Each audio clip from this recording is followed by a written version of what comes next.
Après vous avoir fait une petite review du premier tome de Drifting Dragon, je vous propose aujourd'hui de repartir à l'aventure au travers de ce second tome que nous proposent les éditions Pika. Salut à toutes et à tous, c'est Souponji, poisson des internets, et aujourd'hui larguez les amarres parce que nous faisons cap sur la ville de Kon.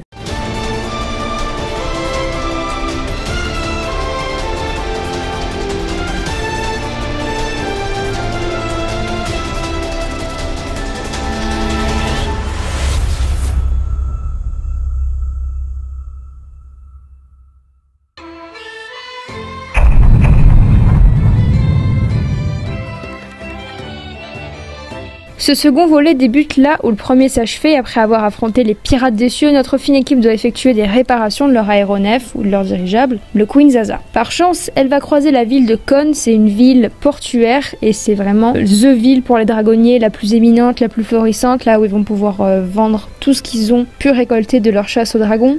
Donc de la viande, des griffes, de l'huile, etc. Mais c'est aussi l'idéal pour faire les réparations nécessaires sur l'aéronef, donc c'est tout bénef.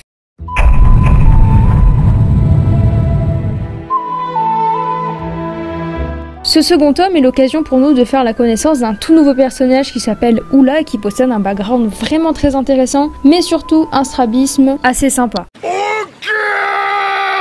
Le vieil homme est le chef des 1000 coupes, c'est une très ancienne tribu qui vit du dépeçage de dragons et de tout leur traitement, et c'est au travers de plusieurs planches du manga et des dires du vieillard qu'on va en apprendre plus sur les dragons, et qu'on nous tisse sur un univers à la faune très riche et varié, mais ça on s'en doutait un peu puisque le tome 1 avait fourni déjà beaucoup d'éléments en ce qui concerne la diversité de ces êtres légendaires que sont les dragons. L'introduction d'un nouveau peuple est un excellent point pour l'histoire, tant dans sa mythologie que dans le développement de son intrigue, puisque c'est au travers de ce personnage que représente Oula que la mythologie de l'œuvre prend littéralement vie. Puisque perso, en lisant le livre, je me suis dit c'est cool, peut-être qu'il y a d'autres tribus avec d'autres coutumes, des visions inédites des dragons, et vraiment apporter d'autres civilisations comme ça, ce serait vraiment génial.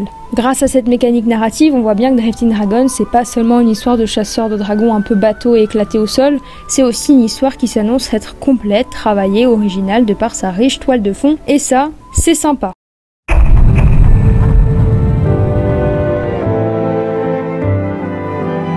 Ce second tome s'intéresse donc particulièrement à l'enrichissement de son univers, certes, mais aussi au développement de ses personnages. On en apprend un petit peu plus sur Mika, le bonhomme semble être affilié d'une manière ou d'une autre à la fameuse tribu des 1000 coupes, dont on a parlé un petit peu avant. Et du côté de Takita, bon, c'est un peu creux. On voit que la novice progresse, mais c'est tout, il n'y a pas grand chose à se mettre sous la dent. Concernant Vanabelle non plus, à part dire que c'est une pochetronne maintenant, c'est horrible de dire ça, mais voilà, la seule scène où on la voit un petit peu longtemps, elle est en train clairement de se murger la gueule.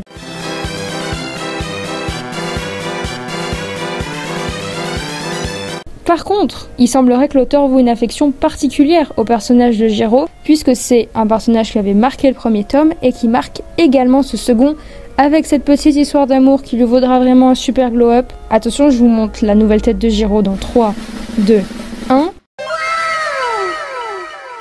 Bref, blague à part, pourquoi est-ce que Jiro va subitement se retrouver avec une nouvelle coupe de cheveux? Alors je pense pas que ce soit juste pour dire waouh, on va couper les cheveux de Jiro et puis ça va être sympa, tu vois. Non, là je pense plus que le but premier de l'auteur c'est pour raconter et pour mettre en lumière toute une nouvelle facette de Jiro. En fait, avant qu'il change de coiffure, il y a un développement interne de Jiro qui est très intéressant puisqu'on va suivre un peu les montagnes russes de ses émotions, des émotions qui vont être induites et causées entre guillemets par la présence d'une jeune fille. Et du coup, c'est très intéressant pour nous les lecteurs de découvrir cette nouvelle face de Jiro qui est mise en lumière également par cette nouvelle coupe de cheveux du coup.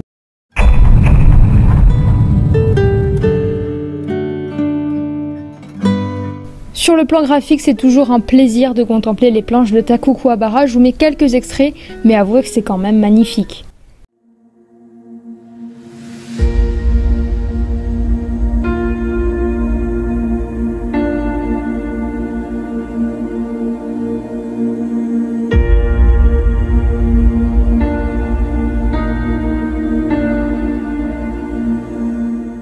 Les doubles pages sont très belles, les scènes d'action rendent vraiment bien, c'est super beau. Voilà, en moi, perso, j'aime vraiment beaucoup et le mangaka semble être un dessinateur complet. Quand je dis complet, j'entends le fait qu'il n'est pas enfermé dans un seul type de registre. Ses planches sont belles, peu importe la scène, que ce soit une scène d'action, des plans rapprochés, des décors. c'est très pointilleux et traité de la même valeur. J'aimerais aussi qu'on parle vite fait des pages de transition qui sont en général pour l'auteur l'occasion de glisser quelques recettes de dragons, parce que oui, dans Drifting Dragons, on chasse les dragons, mais on les mange aussi les dragons. On va lui couper la tête tout à fait. Du coup, parfois tu te retrouves vraiment avec des situations où les protagonistes ils cuisinent clairement cette denrée un petit peu spéciale, je te l'accorde. Et du coup, la cuisine prend vraiment un peu de place dans le manga, surtout pour le tome 1.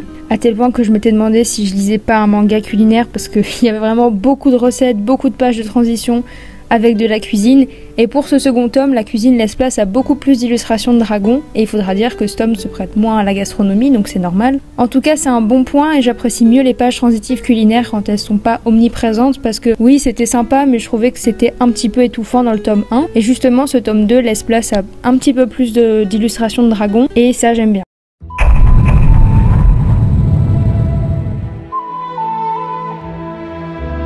Petit verdict du tome, alors c'était vraiment une lecture très sympa, l'univers est enrichi, le background des personnages se fait de moins en moins timide, on constate une nette avancée dans l'œuvre et donc c'est un bon point, tu vois, on stagne pas, il y a une petite avancée donc c'est sympa. Avec ce second tome, on sent que le mangaka souhaite mettre l'accent sur des choses bien ciblées de son œuvre, le développement de certains personnages comme Shiro, mais aussi le développement de certains aspects de son univers avec l'apport de nouvelles civilisations ayant leur propre mythe et qui forment presque un petit univers au sein du grand univers. C'était un tome très complet avec des scènes et des intrigues en tout genre, t'as de la romance, de l'action, de la tension. J'applaudis parce que, franchement, c'était très complet.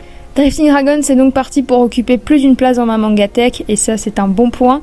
Je vous ai fait une petite review vidéo animée vs manga si vous hésitez encore à vous lancer. Il n'empêche que pour nos amis lecteurs, je vous encourage vivement à découvrir ce titre dans la collection Seinen de chez Pika. C'est super sympa et je vous garantis que vous n'en serez que ravis. Voilà, j'espère que cette petite vidéo vous aura plu et qu'elle vous aura donné de l'envie de vous plonger dans cet univers fantastique aux allures steampunk. C'était Souponji et je vous dis à très bientôt dans les eaux troubles d'internet.